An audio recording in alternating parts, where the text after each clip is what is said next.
This is Walking Between Shadows. I'm your host, Ben Elliott, and my wife, Taryn Elliott. Don't forget to hit that like and subscribe button. This episode begins now. So this week on Walking Between Shadows, we're going to review some cases. And we're going to review them for a reason.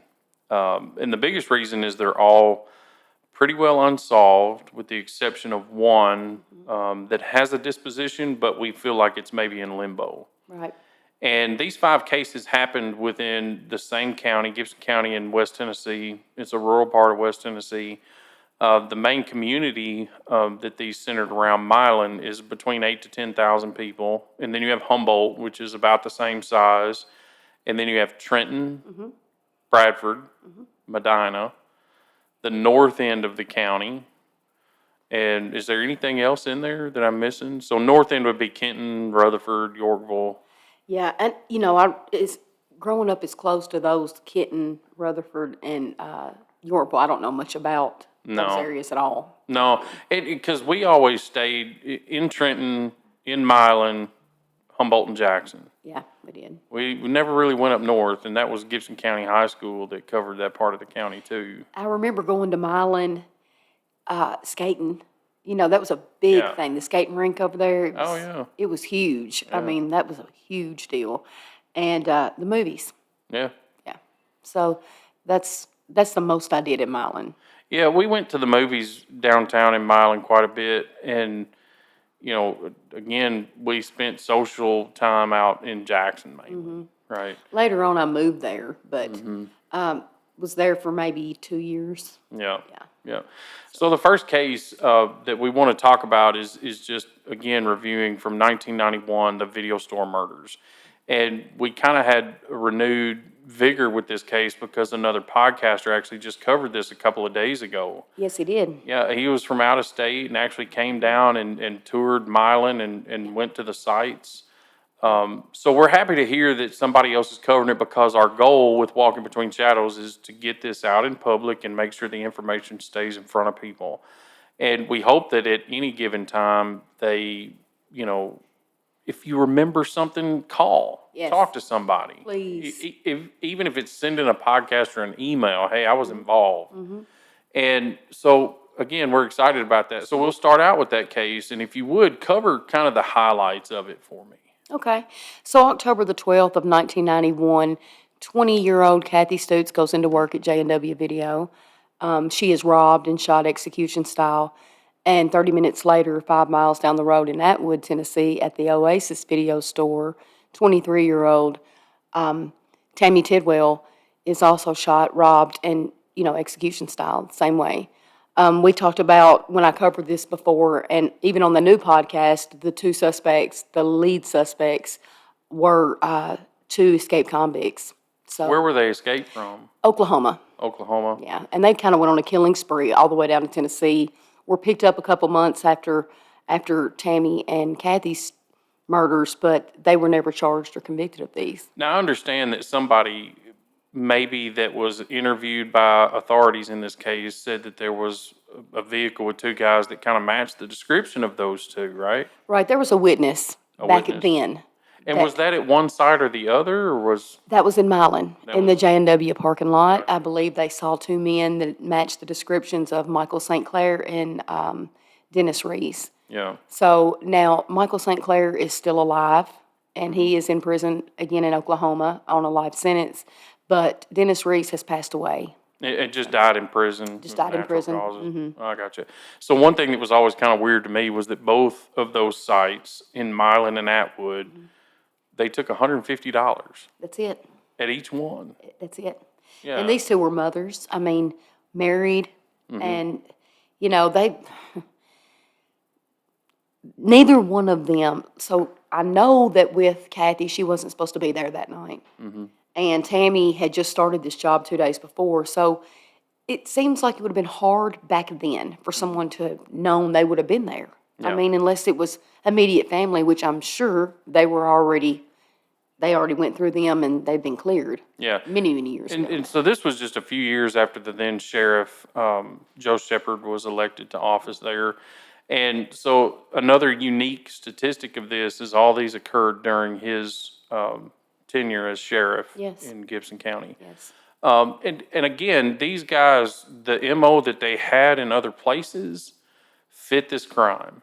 Yes. And also having witnesses that said there were people there that looked like them.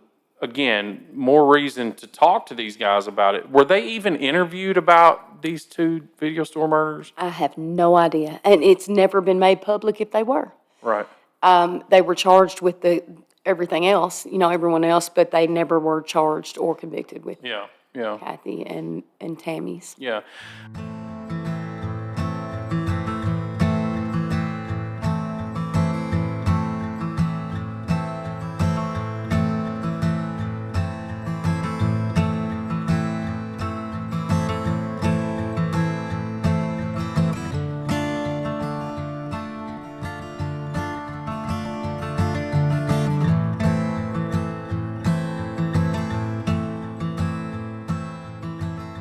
So the next case, again, comes from about the same community. It happened in Milan, and same sheriff was in office, same investigators. This was a few years later. Right. And Cayce Lynn McDaniel. We haven't covered Cayce Lynn McDaniel's, but her case has a disposition. And it's strange nonetheless, and I know you know more details than I do, and I'll let you, if you would cover the highlights of Cayce Lynn McDaniel's.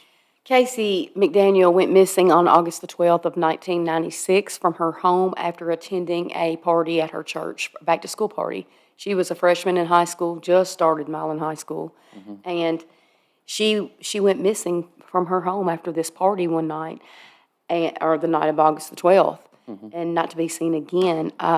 Was it August the 12th? August the 12th. That's when she went missing. I believe so, yeah. Okay. Yes, I believe so. Okay. Now, I could be off a day or two. I hope I'm not, but I believe it was August the 12th. Okay.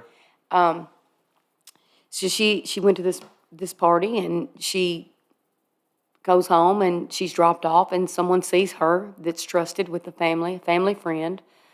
A lady from the church dropped her off after this party, and she goes in, not to be seen again. Many rumors. Oh, the rumors. You know. Yeah. And as far as law enforcement goes, this was done in city limits. This happened to Cayce in city limits. And so Milan City Police kind of took over a little bit more with this one. So that was, But now they called in the TBI, the Tennessee Bureau of Investigation. What about the FBI? Did we? yes. Yeah. Yes. So they were all called in. Yes. I mean, once the Center for Missing and Exploited Children, they sent two investigators down a couple years after Casey's disappearance, and they were able to narrow down the suspects from all those rumors, which we grew up around there, and I'm telling you, over the years, I heard a lot. Yeah, and I mean, even this case was featured on Unsolved Mysteries, and people had reported seeing her in California and Missouri and just all over. I mean, it was everywhere. Everywhere. Now, a thing about Cayce is they did really search for her. I mean, there was ponds, drug, but they were... Drained even. Yeah, they were, I mean, I don't know if they were drained, but I think so, because in the second pond that they drained, they had two cadaver dogs hit on this pond. And I know Casey's mom called in a psychic, and that's why they brought these dogs to this pond, the second pond, because the psychic said that she saw Cayce in a pond. He's just being a dog. Well, no, that's why it's not good to have him right next to you. But that's all I right. figured he'd lay down. No. So a psychic... I'm sorry. He's such a fucking ass. Hey, Scratchy. Look, if you'll turn around and just... But it ain't, when I looked up, it was like,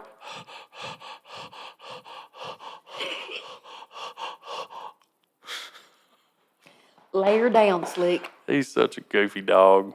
Okay. I love when he gets in the frame of it, though, because it's so adorable. Yeah. Oh, yeah. So what do you want to say?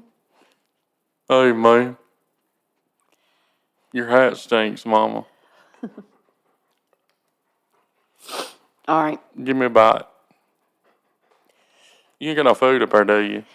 Can I have a Skittle? Yeah, or drink a tea or something, shit. So, all right, so the TBI and FBI and the psychic and all these leads led to these guys investigating this pond that cadaver dogs is in on. And I think we know what pond that is. Do you?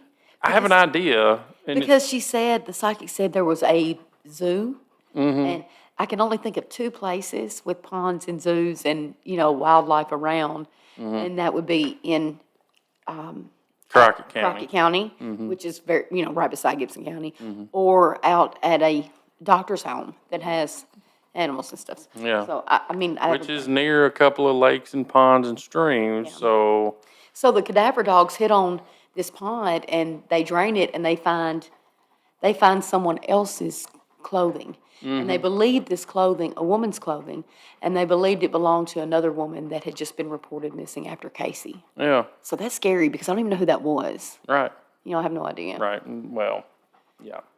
So again, and even in podcasts that have been done in the past, there was a really good one put on by the guy from Jackson, and, he had received death threats and just terrible things were said to him for doing this. They were like, I think even some people said, did you do this? And Right. why do you care? Right. Because, and I see why he cares, we know definitely. why he cares. Definitely. And just like I said, other podcasters that heard rumors, and interestingly enough to me, podcasters from nowhere near the area, indicated that the sheriff was involved in a drug ring and conspiracy and all this kind of stuff. And again, a theme of these 5 cases in Gibson County from the 90s to the early 2000s, one can draw that conclusion that that's possible. Right. I mean, this podcaster that talked about this drug ring that was, she heard this all the way in Los Angeles. Yeah. It's not the first time we've heard this. No. This is about the sheriff and that team at that time. Yeah. So, yeah. Yeah.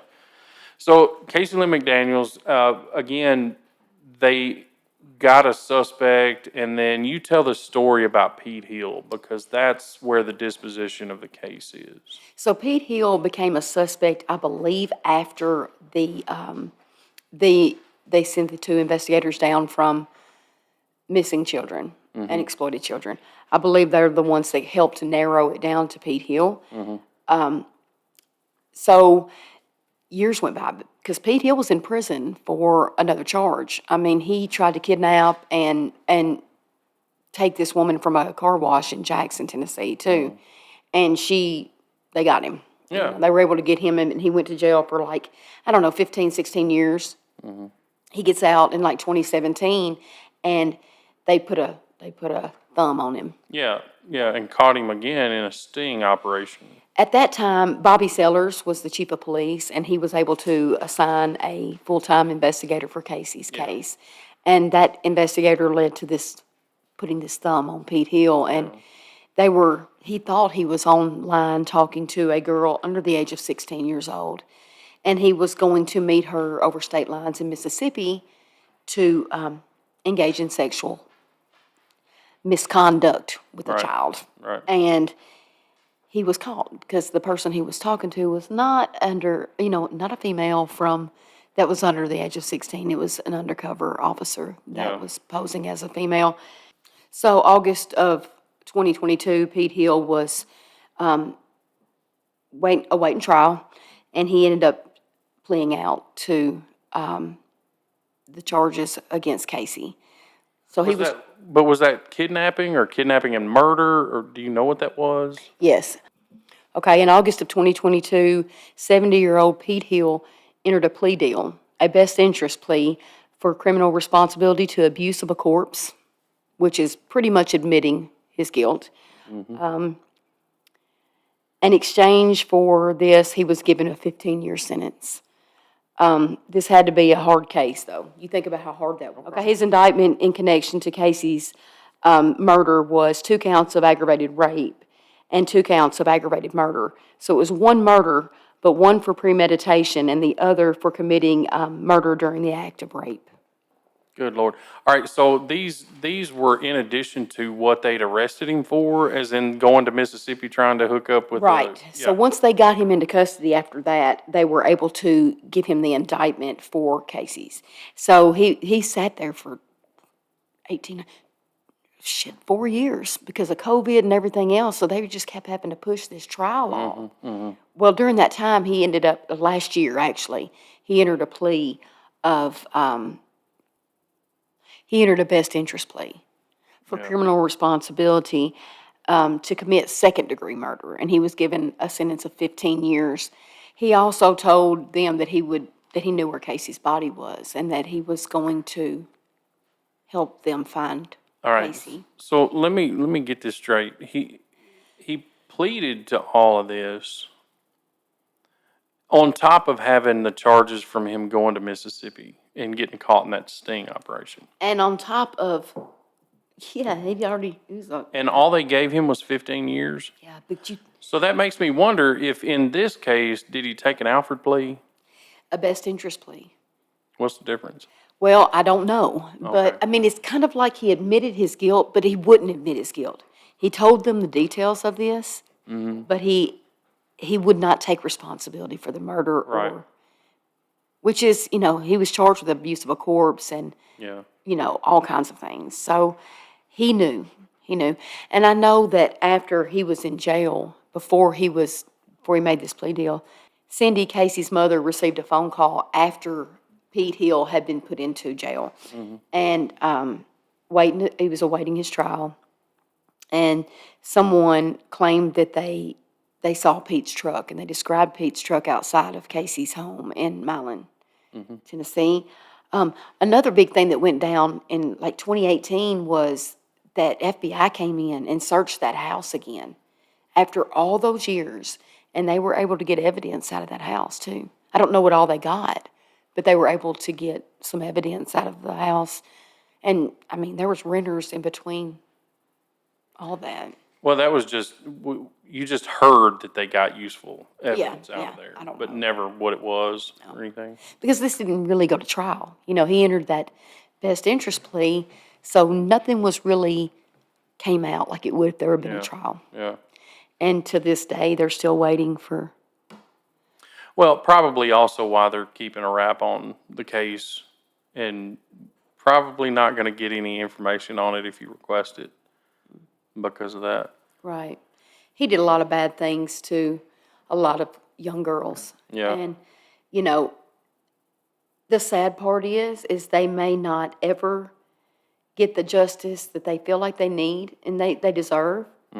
But at the same time, I felt like Casey was their spokesperson almost. I mean, they Yeah, were 'cause- acknowledged. Yeah, she essentially wound up putting him away. Yeah, absolutely. So, 15 years seems like a very light sentence, but all those years went by. Not sure if they got, hardcore evidence or DNA evidence because they still haven't got Casey's body. Yeah. So this would have been circumstantial and have been very hard to prosecute. Yeah. So that's Cayce Lee McDaniel's disappearance and presumed murder in Milan, Tennessee from 1996. And it was just really, again, a disposition was adjudicated in 2022. So what is that, 26 years it took to get there? And still there's a lot of questions about it because there's no body. And, right, I mean, and I think about the witch hunt after Casey's mom during this, and I know that you have to turn over every stone. The people and the rumors really, to lose a child and not know, Right. but kind of, being a group of people that even your friends and some of your family are saying that you did this. Yeah. And there's some really good podcasts, like we talked about Brandon Barnett, that really go into detail about this. And hats off to him because he got a lot of people talking. And now Casey's murderer Yeah. is put away. Yeah. Again, Cayce Lee McDaniel's, Milan, Tennessee, 1996. The next case that we want to talk about is one that is probably the most near and dear to your heart. And I've watched it cause a lot of tumultuous emotions with you as we progress through it. And this is the murder of Deborah Harris and Ambria Halliburton in the Caraway Hills area, just west of Milan. Again, same county, we're in the same area, same time frame that we were talking about earlier. And so Debbie and Ambria were found deceased in their home on Caraway Hills Road. And Ambria was just 8 years old. 8 years old. Yeah. And, Debbie had, again, lived kind of a wild life and stuff like that, and part of a crowd that probably wasn't the best one to be around. But essentially what this comes down to is, the innocence of her 8-year-old daughter that never had a chance at anything. And I know there's times when you've reminisced about this case where you can almost see her, hear her, feel her, whatever, because it happened in the same time frame that a lot of life changing was happening for you. That's right. That's right. Yeah. She was found on Easter Sunday. Yeah, the girls were found on Easter Sunday by a friend of the family that stopped by. Yeah. And so this one took on, a lot of conspiracy theory, right? Because, there's been witnesses in the case that say that the, head investigator really did a bad job and botched this up. But it wasn't just witnesses. It was people in law enforcement that have told us, man, this guy really messed this investigation up. yes. And, turns out it was the chief investigator at the time, Jimmy Hand, and he was friends with Jamie Harris, which was Debbie's estranged husband, soon to be ex-husband. And he was friends with Jamie's dad and grandfather and all that kind of stuff. So just a lot of stuff didn't feel right about that fit. Right. And that was brought up a lot. A lot of the people that talked to us and told us what they had experienced as either an investigator or a law enforcement officer or a witness to everything there really said that part of it just didn't feel right. And it was very easy to put together that maybe something was wrong there. Go ahead. I mean, there's more you can say about this case because it's so, again, near and dear to you. But I think both of us, it was our initial case, the first one we did with Walking Between Shadows, and we'll continue to update it.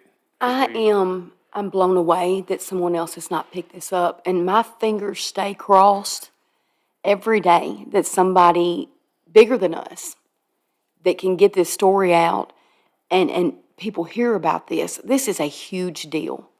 This is a mother of 4 little girls. Mm-hmm. And she was on her way back to the oldest 3. Yeah. She was on her way back. And Ambria was 8 years old. Yeah.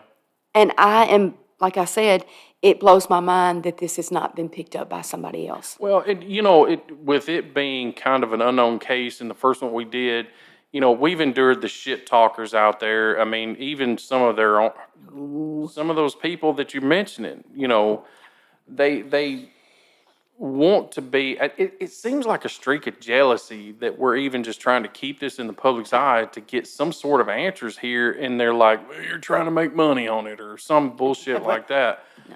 And the truth is, no, you had a connection of soul to this. Yes. And that's what this was all about. And really, we don't give a damn what anybody else has to say or what they think or what their thoughts about what we're doing is, because it's never been about that. Right. Never. This case has been very hard because initially when we contacted the Sheriff's Department with the Freedom of Information Act form, before that was turned in, we were told that the person that did this to Debbie and Ambria was dead. Right. Along with many people. Mm-hmm. And never got a name. And I'm linking that to Tommy Lynn Sells, which he was ruled out in 2001. And you just same sheriff. Yeah, and you just saw something recently about a group that had published something else about Tommy Lynn Sells, or wrote a book or something like that. Last month. Just this past month. And it mentions that he was the murderer of Debbie and Ambria. Okay, now we also have shown in the podcast in the past the newspaper articles where the sheriff at the time, Joe Shepard, and Jimmy Hand, and maybe even some other people had interviewed Tommy Lynn Sells when he was arrested in Texas. That's right.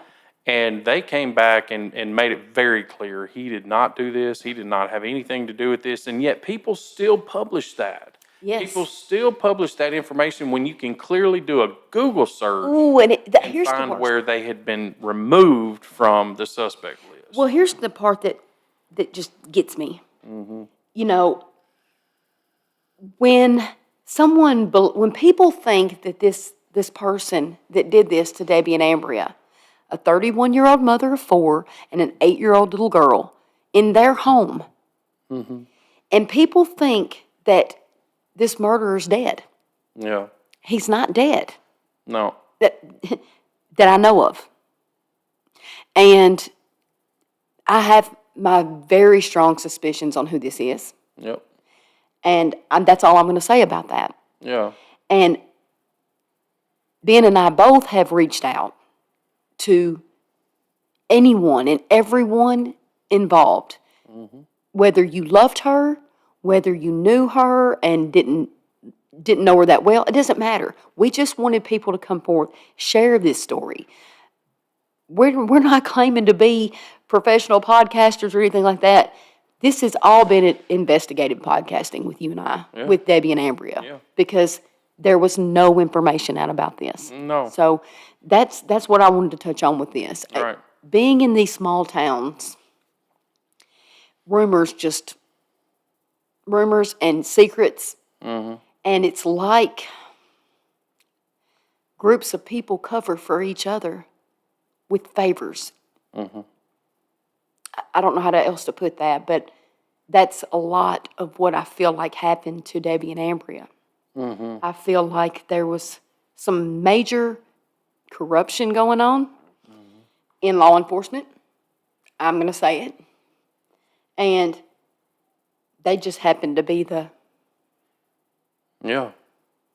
sacrifice. It's small town politics. It is. It's the status quo. So, and the details of Debbie and Ambria's murder are in the podcast as well. So, that's not something, I do know that over the years, Debbie's family, her daughters even recently, have reached out to try and get in touch with the sheriff's department. And there has been 0 calls back. But as of right now, this is in the hands of the TBI. Yeah. So all we can do is keep this out there. Needless to say, the investigation is ongoing. It's ongoing. It is ongoing, on and popping. On and popping. Yeah. So Debbie Harris and Ambria Halliburton. And I'm sorry, I got to say one more thing. So Brian Halliburton adopted her. Yeah. But there's nothing about him in this. Nothing. Yeah. No. Weird. No. Anyway, so again, Debbie Harris, Ambria Halliburton, 1999, in the Caraway Hills area, between Trenton and Milan, closer to Milan. Yeah. And again, during the tenure of Joe Shepard and the old guard, very interesting that case is probably kept really close to the sheriff's department's chest. Extremely. Still. Extremely. And it's my understanding there's been some stress there about this even being moved. I'm putting that out there. I'm not going to go any further with it about this being moved to the TBI. Yeah. Not sure if that's true, but could be. Well, Could be. There stands to be some updates as soon as we know something. Thank you for watching this episode of Walking Between Shadows. Again, I'm your host, Ben Elliott, and my wife, Taryn Elliott. Don't forget to hit that like and subscribe button and look for new episodes coming soon.